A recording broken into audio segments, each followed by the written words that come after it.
पाकिस्तान को बताया गया कि हम कौन से जगह में टारगेट कर रहे हैं, वहाँ से आपके लोगों को हटा दो।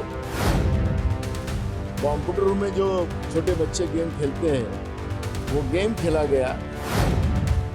खड़गे जी ने ये कहा है कि बेंगलुरु में जो स्टैम्पेड हुआ है वो एक्सीडेंट था, उस पर बात न करते हुए कोरोना ऐसे महत्वपूर्ण विषय पर बात करें ऐसे।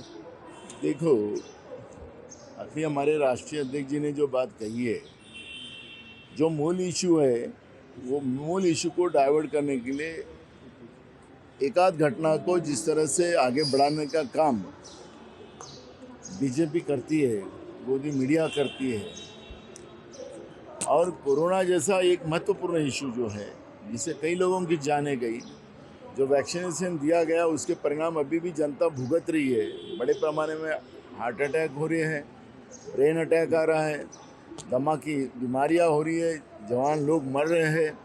इसके बारे में सरकार क्यों बात नहीं करती, और इसलिए हमारे राष्ट्रीय अध्यक्ष ने यह भूमिका रखी है। ममता ने फिर एक बार ऑपरेशन सिंदूर को लेकर संसद पर केंद्र सरकार की भूमिका ऐसा कहा। देखो, जो सिंदूर उजाड़ने में महत्व रखते हैं, जो 26 हमारी बहनों का पहलगाम में जो सिंदूर उजाड़ा गया, जो आतंकवादी थे वो आज तक नहीं मिले। व्यापार के लिए ऑपरेशन सिंदूर रोका गया।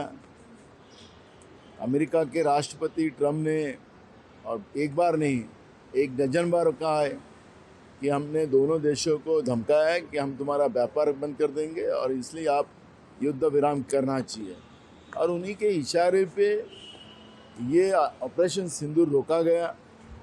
विदेश मंत्री ने जो वक्तव्य किया उसमें भी एक बात स्पष्ट हुई कि पहले ही पाकिस्तान को बताया गया कि हम कौन से जगह में टारगेट कर रहे हैं, वहाँ से आपके लोगों को हटा दो।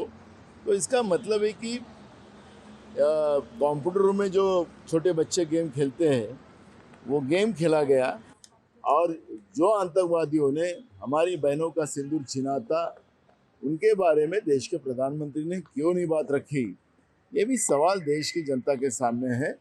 और इसलिए ममता दीदी ने जो बात कही है, और उसके बारे में आज भी देश की जनता में एक चिंता का विषय बना है, और हमारे देश के प्रधानमंत्री बार बार विदेश की यात्रा करते हैं। हजारों करोड़ के हमारे देश की जनता के पसीने का जो टैक्स रूप से पैसा जाता है, वो पैसे से करोड़ों रुपए का विमान खरीदा गया है, करोड़ों रुपए उसमें खर्चा किया जाता है।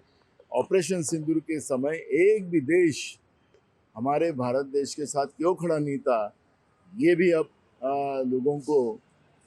लोगों के दिमाग में बात बैठ गई है। पुलवामा के घटना में भी अभी तक पता क्यों नहीं चला, 2019 में ये घटना हुई, उस बारे में भी लोग अब चर्चा करने लग गए हैं। और मोदी जी जो बार बार झूठ बोल रहे सुबह से रात तक, अब ये झूठ देश के सामने नहीं चलेगा।